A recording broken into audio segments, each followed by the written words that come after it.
Good morning, everyone. So, today we are going to start the first chapter of term 2, that is carbon and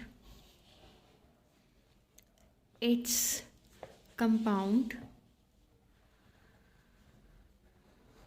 So, in this video, we will discuss this chapter. Okay, जो भी इसका main content है, basically हमने इसमें करना क्या है, कौन कौन से टॉपिक को करना है, वो हम डिस्कस करेंगे. ओके तो अगर हम बात करें सबसे पहले कार्बन की, तो कार्बन क्या है, हमारा केमिकल एलिमेंट. ठीक है, तो यहाँ पे मैं आपको जो फ्लो चार्ट के अकॉर्डिंग समझाऊंगी. सो कार्बन हमारा क्या है, केमिकल एलिमेंट है जिसका सिंबल क्या है हमारे पास, C, और इसका जो एटॉमिक नंबर है that is 6. Okay, carbon is a chemical element that have the symbol C and atomic number is 6. And ये क्या है, हमारी नॉन मेटल है. तो अगर हम इसका सबसे पहले इलेक्ट्रॉनिक कन्फिग्रेशन लिखे अपने शेल्स के according, K, L, M, N shell के अकॉर्डिंग, तो हमारी K शेल में कितने आते हैं, 2 इलेक्ट्रॉन्स आते हैं. उसके बाद कितने आते हैं, अब यहाँ पे 6 है तो 2 हमने ऑलरेडी फिल कर लिए, तो यहाँ पे कितना आएगा, 4 आएगा. ठीक है, तो यानी कि इसकी जो आउटर मोस्ट शेल है उसमें कितने इलेक्ट्रॉन्स हैं, 4 इलेक्ट्रॉन्स हैं. ठीक है, तो अगर हम बात करें इसकी वैलेंसी की, तो जो नॉन मेटल्स होती हैं उसकी हम वैलेंसी कैसे निकालते हैं, उसकी वैलेंसी का फॉर्मूला होता है 8 minus number of valence electron in the outer most shell. कि जो वैलेंस इलेक्ट्रॉन है आउटर मोस्ट शेल में, उसको 8 में से माइनस कर दो. तो यहाँ पे आउटर मोस्ट शेल में कितने इलेक्ट्रॉन्स है, डेट इज़ द 4.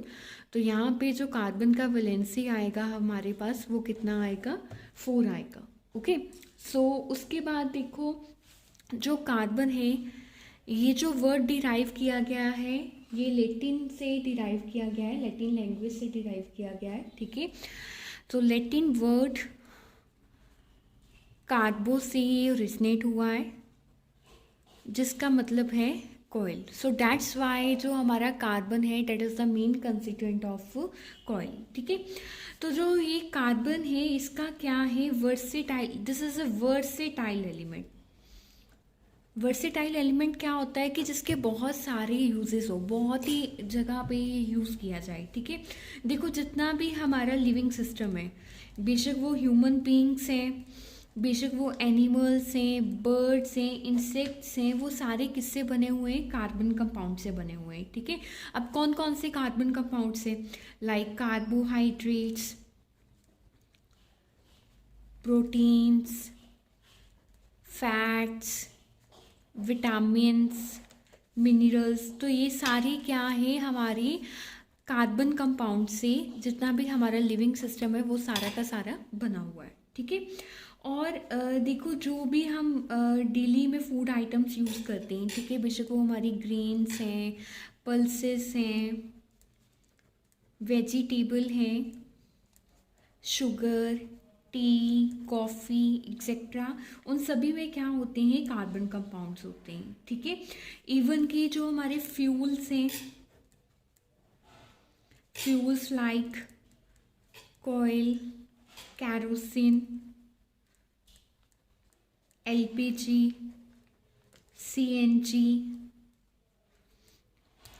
इन सभी में भी हमारे क्या होते हैं, कार्बन कंपाउंड्स होते हैं. ठीक है, इवन कि जो मटेरियल हम क्लीनलीनेस के लिए यूज़ करते हैं, जैसे कि सोप्स हो गए, हमारे डिटर्जेंट्स हो गए, ठीक है, उनमें भी क्या होते हैं, हमारी कार्बन कंपाउंड्स होते हैं. इवन कि कुछ मेडिसिन्स भी होती हैं जिनमें हमारे कार्बन कंपाउंड्स पाए जाते हैं. ठीक है, सो इट मीन्स जो कार्बन के हमारे डेली लाइफ में बहुत ही सारे यूजेस हैं. ठीक है, तो जिसमें से कुछ यूजेस हमारे ये वाले थे. तो अभी तक हमने जो बेसिकली किया है वो इसका इंट्रोडक्शन किया है कि कार्बन एक केमिकल एलिमेंट है जिसका सिंबल C है और इसका एटॉमिक नंबर 6 है. ओके, इट मीन्स इसमें 6 ही प्रोटॉन्स है, 6 ही इसमें क्या है, इलेक्ट्रॉन्स हैं, और जो आउटर मोस्ट शेल में इसके कितने इलेक्ट्रॉन है, 4 है. So that's is why it's valency is 4. Okay, क्योंकि इसका फॉर्म, ये नॉन मेटल है और नॉन मेटल की वैलेंसी निकालने का फॉर्मूला क्या होता है, 8 minus number of valence electron, that is 8 minus 4 is equal to 4.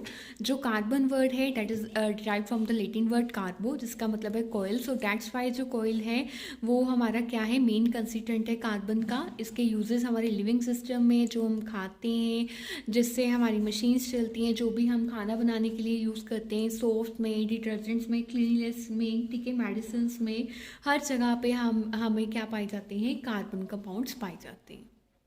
Next जो हम इसमें डिस्कस करेंगे, that is the covalent bonding in carbon compounds. जो हमारे देखो दो तरह की बॉन्डिंग होती है, one is ionic bonding, okay, and second one is the covalent bonding. जो आयनिक बॉन्डिंग होती है उसमें क्या होता है, ट्रांसफ़र होता है। जो कोवलेंट बॉन्डिंग होती है उसमें हम क्या करते हैं, शेयरिंग करते हैं, ठीक है। तो अब जो है हमारे जो कार्बन है, वो कार्बन जो होता है वो हमेशा क्या बनाता है, कोवलेंट कंपाउंड बनाता है, ठीक है। अब इसका रीज़न क्या है, देखो अगर हम कार्बन की इलेक्ट्रॉनिक कन्फिगरेशन की बात करें तो उसकी शेल्स के अकॉर्डिंग के शेल में 2 आते हैं, एल में 4 आता है, बिकॉज इसका एटॉमिक नंबर क्या है, 6 है, ठीक है।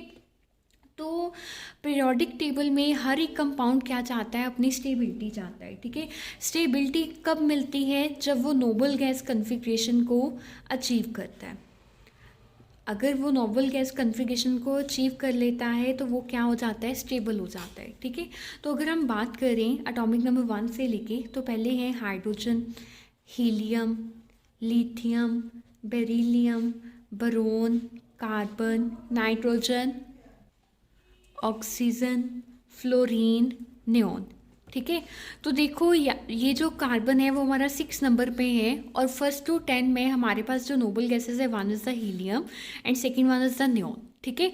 एक हीलियम के आउटर मोस्ट शेल में सिर्फ 2 इलेक्ट्रॉन्स हैं, ठीक है। बाकी जितनी भी हमारी नोबल गैसेस हैं उनमें क्या है, उनके आउटर मोस्ट शेल में 8 ही इलेक्ट्रॉन्स हैं। यानी कि अगर हाइड्रोजन स्टेबल होना चाहता है तो उसकी ऑक्टेट में जो आउटर मोस्ट शेल है वो क्या होनी चाहिए, डिप्लेट होनी चाहिए, यानी कि 2 इलेक्ट्रॉन्स होने चाहिए।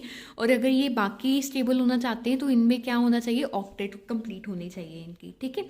तो देखो जो कार्बन है वो अगर हीलियम की नोबल स्टेट एक्वायर करना चाहता है तो उसे 4 इलेक्ट्रॉन क्या करने पड़ेंगे, यहाँ पे लूज़ करने पड़ेंगे, ठीक है। और अगर वो नियॉन की कन्फिग्रेशन अचीव करना चाहता है तो उसे यहाँ पे 4 इलेक्ट्रॉन क्या करने पड़ेंगे, गेन करने पड़ेंगे, ठीक है। तो अब ये जो कार्बन है वो 4 इलेक्ट्रॉन क्या है, गेन नहीं कर सकता। क्यों नहीं कर सकता, देखो अगर वो 4 इलेक्ट्रॉन गेन कर लेता है तो उसका जो ये हमारे जो शेल हो जाएगा, ये 4 की जगह पे 4 इलेक्ट्रॉन अगर गेन कर लेता है तो उसकी कन्फिगरेशन क्या हो जाएगी, 2 8 हो जाएगी, ठीक है। तो वो कन्फिगरेशन किसकी है, नियॉन की है। पर इसमें ये 4 इलेक्ट्रॉन इसलिए गेन नहीं कर पाएगा क्योंकि अगर ये गेन करेगा तो ऑलरेडी 6 इलेक्ट्रॉन इसके बीच में, इसके न्यूक्लियस में ऑलरेडी 6 प्रोटॉन है और 6 क्या है, इसके पास इलेक्ट्रॉन है, ठीक है। तो अगर इसमें 4 इलेक्ट्रॉन और आ जाते हैं तो इनमें क्या होगी, बहुत ही ज़्यादा रिपल्शन होगी, ठीक है। और रिपल्शन के कारण ये जो कंपाउंड होगा वो क्या हो जाएगा, अनस्टेबल हो जाएगा, वो अपनी स्टेबिलिटी को क्या कर देगा, लूज कर देगा, ठीक है। तो इसीलिए कार्बन हमारा 4 इलेक्ट्रॉन गेन नहीं कर सकता, ओके।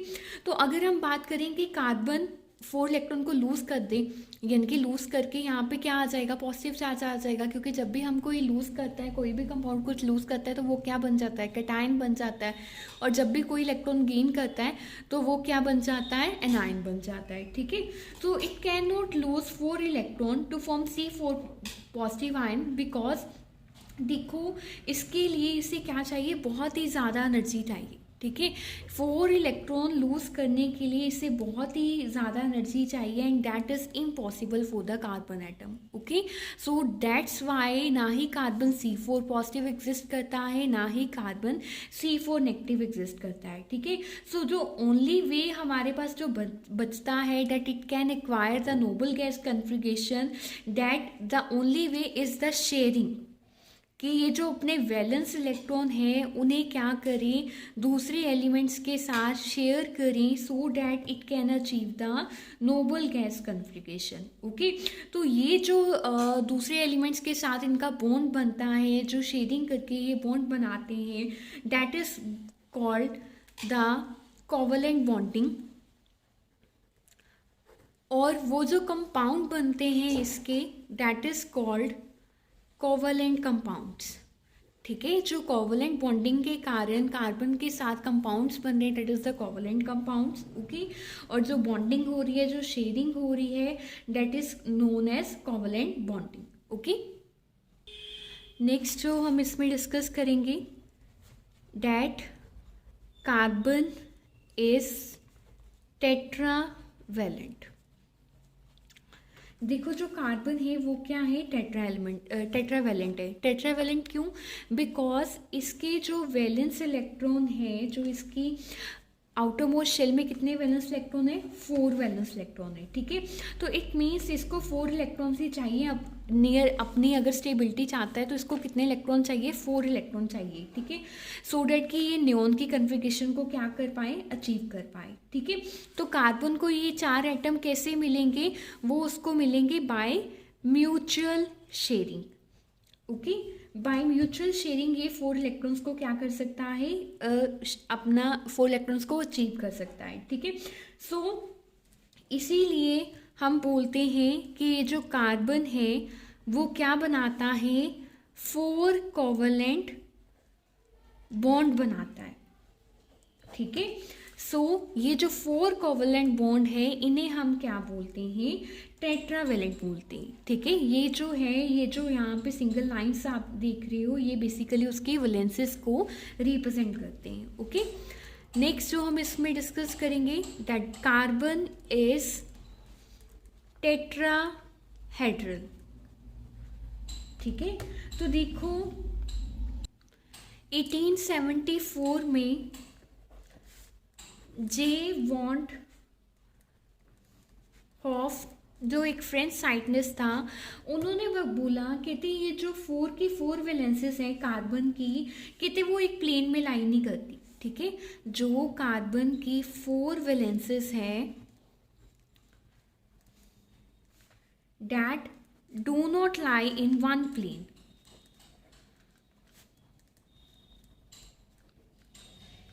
कहते ये जो वैलेंसेस हैं that directed toward the 4 corner of a regular tetrahedron। ठीक है, जो टेट्राहेड्रन होता है उसके 4 कॉर्नर्स की तरफ ये क्या है, जाती हैं।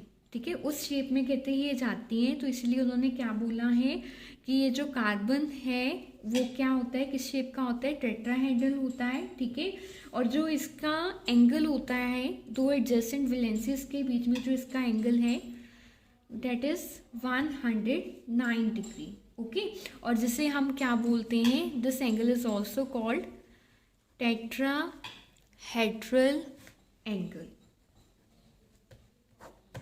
ओके, तो अभी हमने इसमें जितना भी डिस्कस किया that is about the covalent bonding की। कोवलेंट बॉन्डिंग के कारण वो शेयर करता है अपनी नोबल, जो नियरेस्ट नोबल गैस है उससे क्या करता है, अचीव करता है। ठीक है, तो देखो जो कोवलेंट बॉन्डिंग होती है, कोवलेंट बॉन्ड होते हैं वो 3 तरह के होते हैं। ठीक है, first one is a single covalent bond that is represented by a single line. Okay, second one is the double covalent bond that is represented by the double line, और third one is the triple covalent bond, जो हम 3 lines के साथ क्या करते हैं, represent करते हैं। Okay, so now we are going to discuss some example of covalent bonding. Okay, जो फर्स्ट एग्जांपल हम डिस्कस करेंगे that is the diatomic molecule hydrogen. Okay, अब देखो जो हाइड्रोजन है उसका एटॉमिक नंबर कितना है, 1। इसका इलेक्ट्रॉनिक कन्फिगरेशन के शेल में आएगा सिर्फ 1, इट मीन्स इस वैलेंस इज ऑल्सो 1। ओके, तो अब देखो जो हाइड्रोजन है, ये इसका एक इलेक्ट्रॉन हमने इलेक्ट्रॉन डॉट स्ट्रक्चर के हेल्प से यहाँ पे रिप्रेजेंट किया, और जो सेकंड है हमारा हाइड्रोजन उसको यहाँ पे रिप्रेजेंट किया। ठीक है, तो देखो ये हाइड्रोजन, ये दोनों आपस में क्या करेंगे, ये अपने इलेक्ट्रॉन्स की म्यूचुअल शेयरिंग करेंगे, यानी कि ये भी हाइड्रोजन है और ये भी हाइड्रोजन है, ये एक दूसरे को क्या करेंगे, कंप्लीट करेंगे, और इनकी जो नियरेस्ट नोबल गैस कन्फिगरेशन है हीलियम की, वो क्या करेंगे, अचीव करेंगे। ठीक है, सिमिलरली अगर हम बात करें क्लोरीन की, क्लोरीन का एटॉमिक नंबर कितना है, 17। तो इसका इलेक्ट्रॉनिक कन्फिगरेशन देखें अगर KLMN, तो यहाँ पे K में 2, उसके बाद 8, 2 8 10 हो गए, और यहाँ पे M में कितने आएंगे, 7 आएंगे। ठीक है, यानी कि इसको अपनी M की ऑक्टेट कंप्लीट करने के लिए कितने इलेक्ट्रॉन चाहिए, 1 इलेक्ट्रॉन चाहिए। ठीक है, तो हम पहले इसका इलेक्ट्रॉन डॉट स्ट्रक्चर बनाते हैं इसकी वैलेंसी पे। वैलेंस इलेक्ट्रॉन के बेस पे, तो 7 इलेक्ट्रॉन्स हैं, तो 7 डॉट्स यहाँ पे। सिमिलरली सेकेंड क्लोरीन, उसके भी 7 डॉट्स, ठीक है। तो अब हम इनकी क्या दिखाएंगे, शेयरिंग दिखाएंगे यहाँ पे।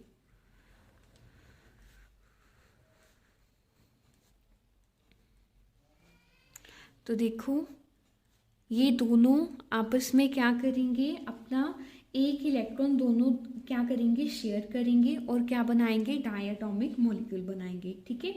इससे हर एक क्लोरीन एटम जो होगा वो अपनी nearest noble gas configuration that is argon उसको क्या कर पाएगा, अचीव कर पाएगा। Okay, so that is the second example of covalent bonding.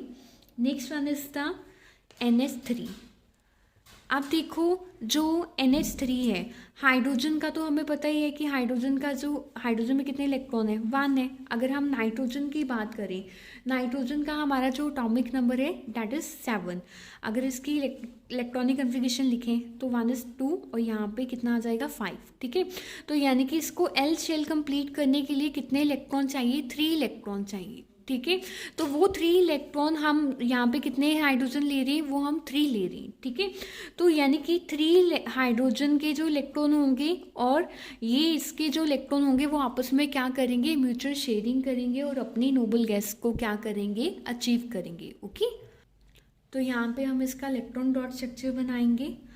तो देखो नाइट्रोजन के कितने आउटरमोस्ट शेल में कितने इलेक्ट्रॉन्स हैं, 5। तो यहाँ पे 2 रिप्रेजेंट करेंगे, यहाँ पे 3, यहाँ पे 4 और यहाँ पे 5, ठीक है। और हाइड्रोजन मॉलिक्यूल कितने हैं हमारे पास, 3 है। इसको आप सर्कल में ले लो और यहाँ पे हाइड्रोजन को भी सर्कल में, हाइड्रोजन का जो हम इलेक्ट्रॉन है वो हम क्रॉस के साथ रिप्रेजेंट कर रहे हैं, ठीक है। तो अब देखो इसका जो हमारे पास फाइनल इलेक्ट्रॉन डॉट स्ट्रक्चर बनेगा वो कैसे बनेगा। यहाँ पे हम नाइट्रोजन को प्लेस करते हैं, इसके ऊपर 2 इलेक्ट्रॉन इसके और ये। अब यहाँ पे एक हाइड्रोजन मॉलिक्यूल आएगा हमारा, क्रॉस यहाँ पे एक क्रॉस लगाओगे और एक यहाँ पे, ठीक है। ये आपने यहाँ पे क्या इसको रिप्रेजेंट किया है कि यहाँ पे ये जो हो रही है that is the shared pair, जो आपस में क्या कर रहे हैं, शेयरिंग कर रहे हैं, ठीक है। और ये जो यहाँ पे 2 बच गए हैं, ठीक है, जो नाइट्रोजन के ऊपर जो बच गए हैं ये क्या है, इसके लोन पेयर्स, ठीक है। और इसको हम कैसे रिप्रेजेंट कर सकते हैं, देखो एक सिंगल इलेक्ट्रॉन उन्होंने शेयर किया है, तो यहाँ पे इसका जो रिप्रेजेंटेशन हो सकता है वो इस तरीके से आएगा। ओके, और ये यहाँ पे क्या होंगे, इसके लोन पेयर्स होंगे। तो ये जितने भी एग्जाम्पल्स हमने डिस्कस किए उसमें क्या था, हमारी सिंगल बॉन्ड थे वो शेयर हो रहे थे, ठीक है। अभी जो हम नेक्स्ट डिस्कस करेंगे एक डबल बॉन्ड वाली करेंगे और एक हम करेंगे ट्रिपल बॉन्ड वाली।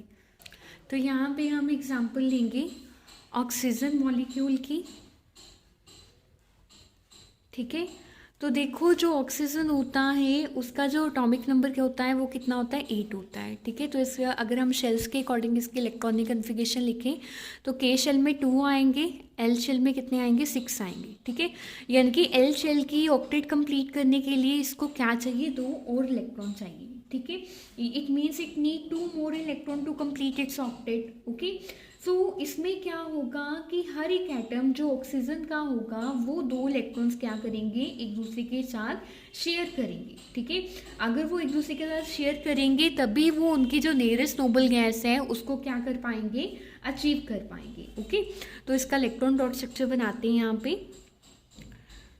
1 2 3 4 और यहाँ पे 5 6, ठीक है। इस पर आप सर्कल लगा लो और सेकेंड मॉलिक्यूल ऑक्सीजन का लोगे सिमिलरली 1 2 3 4 5 6, ठीक है।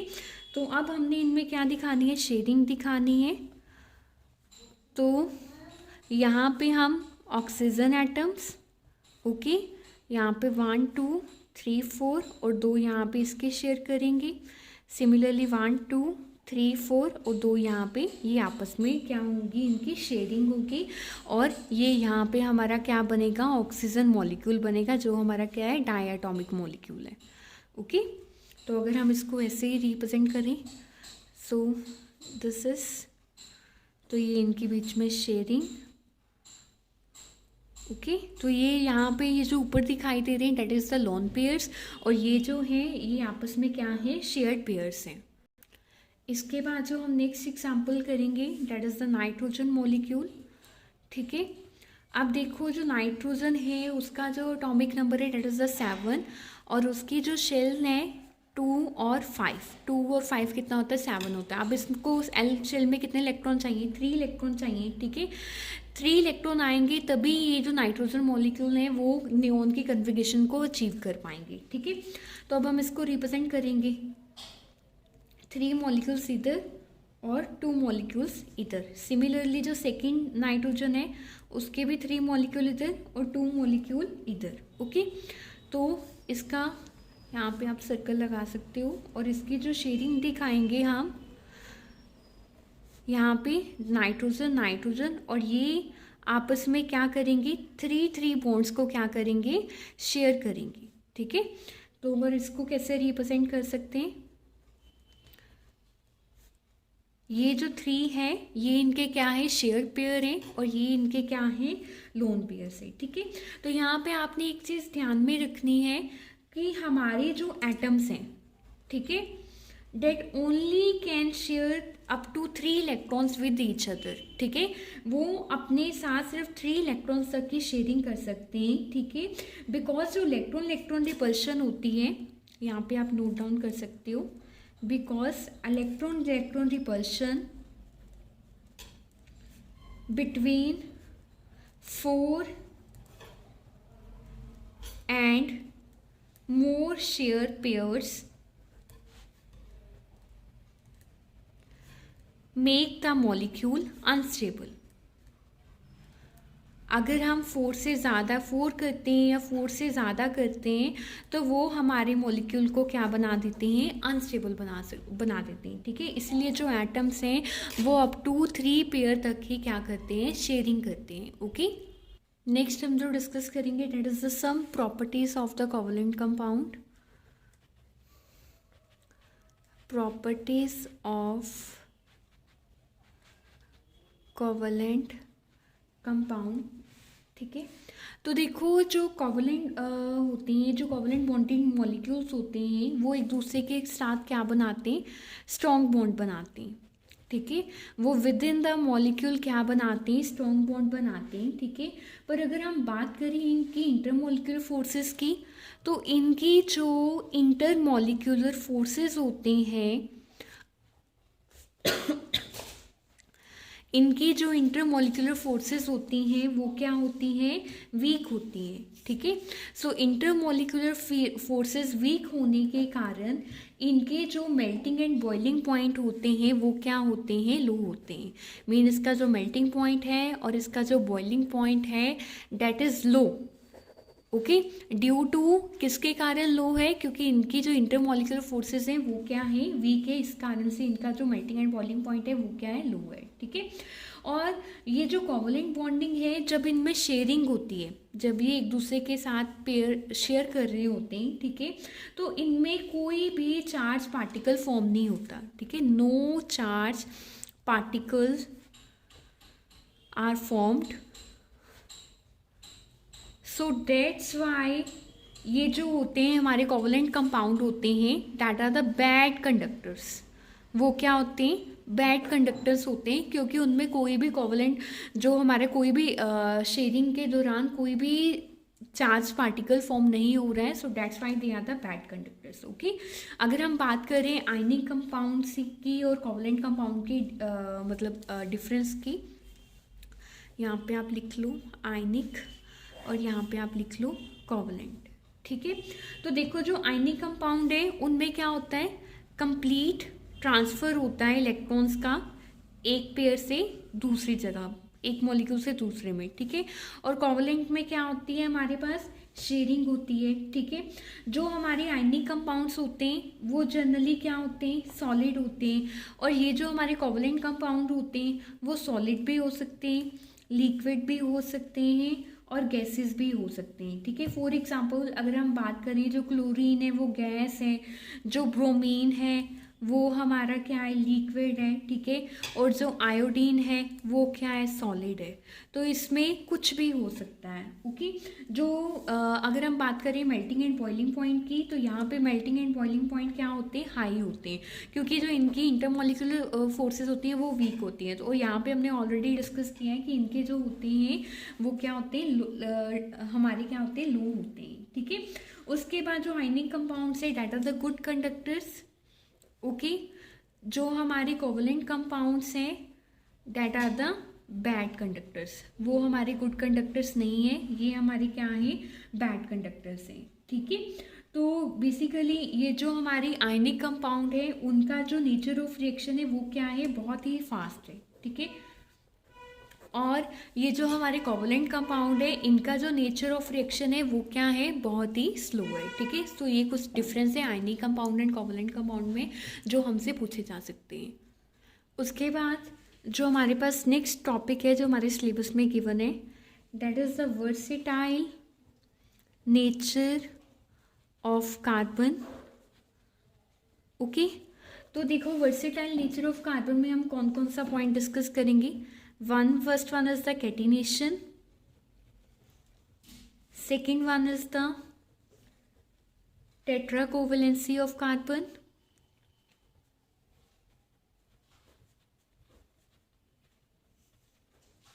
next is tendency to form multiple bonds, and the last one is the isomerism. And in the last you can also enlist some uses of carbon in the versatile nature of carbon, okay. So first we discuss with the catenation. तो देखो जो catenation होती है that is the unique property of any element, self linkage property, ठीक है। Self linkage property means कि वो खुद के साथ या किसी और के साथ कितने मतलब large number of organic compound वो कितने बना सकता है, कि अपने कंपाउंड्स के साथ वो कनेक्ट होकर कितने कंपाउंड बना सकता है, ठीक है। देखो जो कार्बन है वो क्या है, वो हमारे पास स्टेट चेन भी बनाता है कार्बन एटम के साथ ज्वाइन होगी, स्टेट चेन जो एक बिल्कुल सिंगल लाइन है, ब्रांच भी बनाता है, ठीक है। उसके बाद ये हमारे पास 3 मेंबर रिंग भी बनाता है, 3 मेंबर लाइक ट्रायंगल की तरह, ठीक है। ये हमारे पास 4 मेंबर रिंग भी बनाता है, इवन की 5 मेंबर रिंग भी बनाता है पेंटागन शेप में अगर हम बनाएं इसको। इसी तरह से ये 6 मेंबर शेप रिंग भी बनाता है, ठीक है। तो ये जो प्रॉपर्टी है सेल्फ लिंकिंग प्रॉपर्टी कि वो अपने कार्बन एटम के साथ मिलके कितने तरह के हमें रिंग्स दे रहा है, that is the property of catenation, okay. अब देखो एक क्वेश्चन यहाँ से मोस्ट इम्पॉर्टेंट क्वेश्चन जो मेनली एग्जाम्स में पूछा भी जाता है, डेट कार्बन एंड सिलिकॉन, ठीक है। जो कार्बन एंड सिलिकॉन है बोथ हैव द वैलेंसी 4, दोनों की क्या है, वैलेंसी 4 है, पर कहते हैं कार्बन का कैटिनेशन क्या है, ज़्यादा है, ठीक है, as compare to the silicon, ठीक है। देखो जो कार्बन है एक अगर वो हाइड्रोजन के साथ कंपाउंड बनाता है, ठीक है, अगर वो हाइड्रोजन के साथ कंपाउंड बनाता है तो उन कंपाउंड्स को हम क्या बोलते हैं, हाइड्रोकार्बन्स बोलते हैं। और अगर जो हमारा सिलिकॉन है वो हाइड्रोजन के साथ कंपाउंड बनाता है तो उस कंपाउंड्स को हम क्या बोलते हैं, सिलीन्स बोलते हैं, ठीक है। पर जो हमारा कार्बन कार्बन बॉन्ड है that is the much stronger than the silicon silicon bond, ठीक है, क्योंकि जो कार्बन कार्बन बॉन्ड की जो हमारे पास वैल्यू है that is 355 kilo joule mole inverse, और जो हमारी सिलिकॉन सिलिकॉन की वैल्यू है that is the 200 kilo joule mole inverse, ठीक है। तो बॉन्ड वैल्यू ज़्यादा होने के कारण, स्ट्रॉन्गर अट्रैक्शन होने के कारण, बॉन्ड स्ट्रॉन्ग होने के कारण जो कार्बन का कैटिनेशन है वो क्या है, ज़्यादा है as compare to the silicon.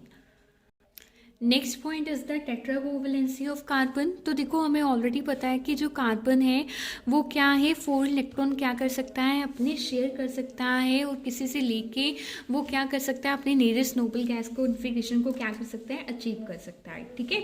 तो ये जो कार्बन है वो hydrogen, oxygen, nitrogen, sulphur, chlorine, multiple elements के साथ अपने क्या बनाता है, बॉन्ड बनाता है। टेट्राकोवलेंसी में हम सिर्फ इसी को ही एक्सप्लेन एक्सप्लेन करेंगे, ये हमने स्टार्टिंग में भी डिस्कस किया था। Okay, next is tendency to form the multiple bonds. ठीक है, जो कार्बन है वो हम ऑलरेडी कोवलेंट बॉन्डिंग में देखा है कि वो सिंगल बॉन्ड भी बनाता है, डबल बॉन्ड भी बनाता है एंड ट्रिपल बॉन्ड भी बनाता है।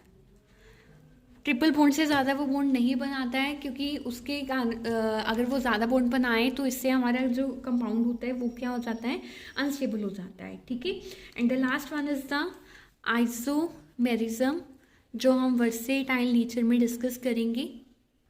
तो आइसोमेरिज्म क्या होता है, देखो, जिसमें हमारा जो मॉलिक्यूलर फॉर्मूला होता है that is the same, write down that molecular formula is same, but जो स्ट्रक्चरल फॉर्मूला होता है यानी कि उसका जो वे ऑफ रिप्रेजेंटेशन है दैट विल बी डिफरेंट। ठीक है, वो क्या हो सकता है, डिफरेंट स्ट्रक्चर हो सकते हैं उसके। फॉर एग्जांपल यहाँ पे हम एग्जांपल लेते हैं ब्यूटेन की। तो ब्यूटेन का जो फॉर्मूला होता है दैट इज C4H10। ओके, तो ब्यूटेन को हम एक तो इस तरीके से लिख सकते हैं, C, यहाँ पे कार्बन आइटम 4 हो गए और यहाँ पे हम हाइड्रोजन आइटम कर देंगे इसके साथ बॉन्डिंग।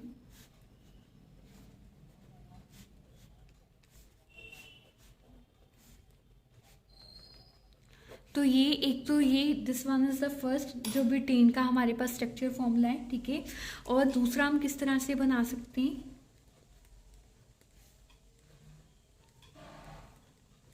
दूसरा हम ब्रांचिंग में लेके जा सकते हैं।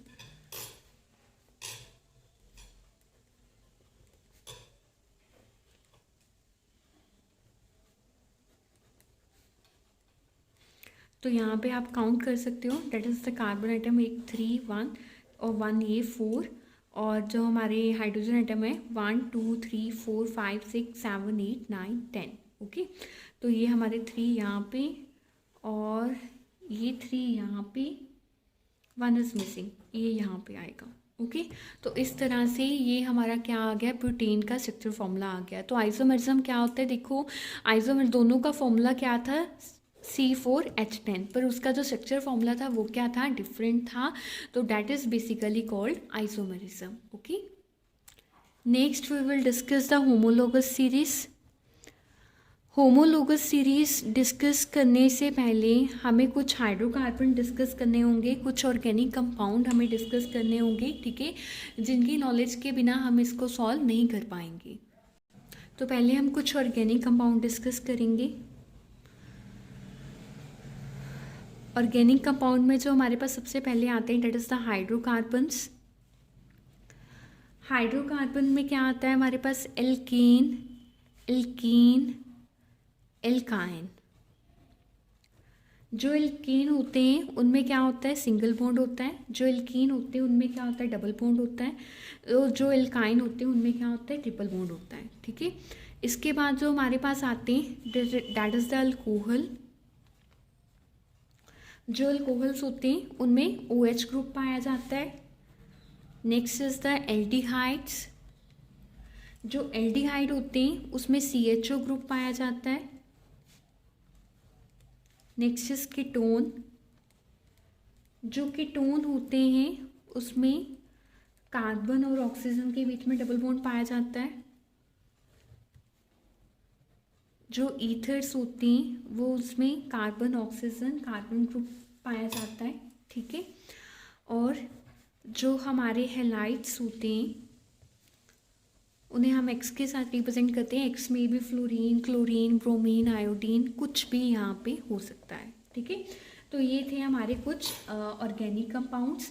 आगे हम जो बेसिकली होमोलोगस सीरीज में जिसकी हमें ज़रूरत पड़ेगी डेट इज़ द हाइड्रोकार्बन्स।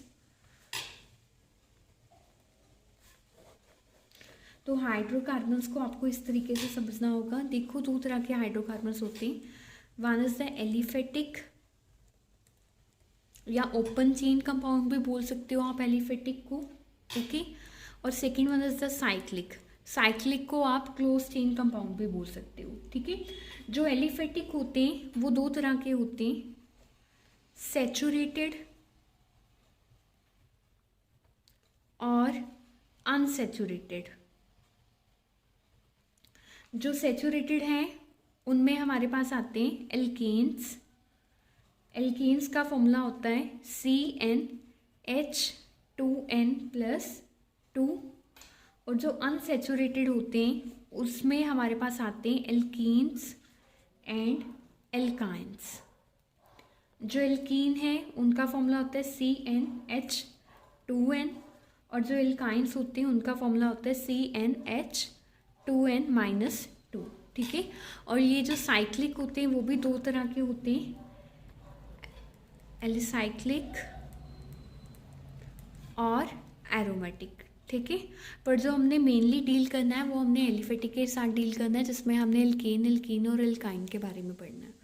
तो होमोलोगस सीरीज में फर्दर जाने से पहले एक बार हम सैचुरेटेड और अनसैचुरेटेड का डिफरेंस कर लेते हैं। ठीक है। देखो, जो सैचुरेटेड होते हैं वो बिल्कुल सिंपल कंपाउंड्स होते हैं जिनमें क्या होता है, सिंगल बॉन्ड होता है। ठीक है। एल्केन्स में क्या हमने यहाँ पे पढ़ा है, सिंगल बॉन्ड होता है। ठीक है। जो अनसैचुरेटेड होता है उसमें डबल बॉन्ड, ट्रिपल बॉन्ड होते हैं। ठीक है।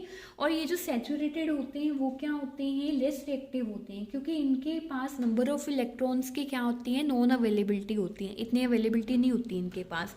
पर ये जो एल्कीन्स एंड एल्काइंस है ये क्या होते हैं, ज़्यादा रिएक्टिव होते हैं। ठीक है। क्योंकि इनके पास इलेक्ट्रॉन्स की क्या होती है, अवेलेबिलिटी होती है। ओके। तो देखो, होमोलोगस सीरीज क्या होती है, write down a homologous series is a group of organic compound. A homologous series is a group of organic compound having a similar structure and similar chemical properties,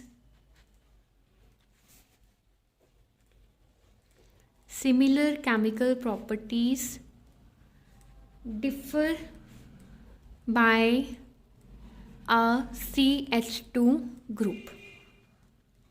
okay. तो homologous series वो होती है जिसमें क्या है, organic compounds का जो similar structure होता है, सिमिलर केमिकल प्रॉपर्टीज होती हैं, पर इसमें सिर्फ CH2 क्या ही उनमें क्या होता है, डिफरेंस होता है। ठीक है। देखो, इसको हम समझते हैं एल्केन, एल्कीन और एल्काइन की हेल्प से। ठीक है। तो हमने ऑलरेडी डिस्कस किया था कि जो एल्केन होते हैं उनका फॉर्मूला क्या होता है, CnH2n+2, यानी कि अगर n की वैल्यू 1 है, ठीक है, तो यहाँ पे फॉर्मूला क्या बन जाएगा, C, और यहाँ पे 1 पुट करोगे, 2 + 2 × 1 2, 2 + 2 कितना हो जाएगा, 4। यानी कि एल्केन का फर्स्ट मेंबर क्या है, CH4, सेकेंड मेंबर क्या होगा, C2H6, क्योंकि n की जगह पे 2 पुट करो, यहाँ पे C2 आ जाएगा, यहाँ पे 2 2 का 4, 4 + 2 कितना आ जाएगा, 6 आ जाएगा। ठीक है। इसी तरह नेक्स्ट मेंबर C3H8, फिर C4H10, C5H12, C6H14। सिमिलरली आप जब आगे जाओगे तो देखो यहाँ पे अब n की जगह 1 2 3 पुट करते जा रहे हैं, तो हमारे पास फर्दर क्या आई जा रही है, सीरीज आ रही है। ठीक है। अगर हम यहाँ पे इसको पुट ना करें, सीधा ही CH4 में हम CH2 डालें, CH4 + CH2 करें, तो हमारा नेक्स्ट कंपाउंड क्या आएगा, यहाँ पे ये नेक्स्ट कंपाउंड बन जाएगा C2H6। अगर C2H6 में फर्दर CH2 डालें तो वो क्या बन जाएगा, C3H8। अगर C3H8 में CH2 डालें वो C4H10 बन जाएगा। ठीक है। मीन ये जो हमारा सिर्फ डिफरेंस है इसमें कितना है, CH2 ग्रुप का ही डिफरेंस है, जो हमें हमारी होमोलोगस सीरीज ने बताया है। ठीक है। और जो ये जो कंपाउंड्स हैं इनके नेम क्या है, देखो, CH4 को हम मीथेन कहते हैं, डेट इज मीथेन, इथेन,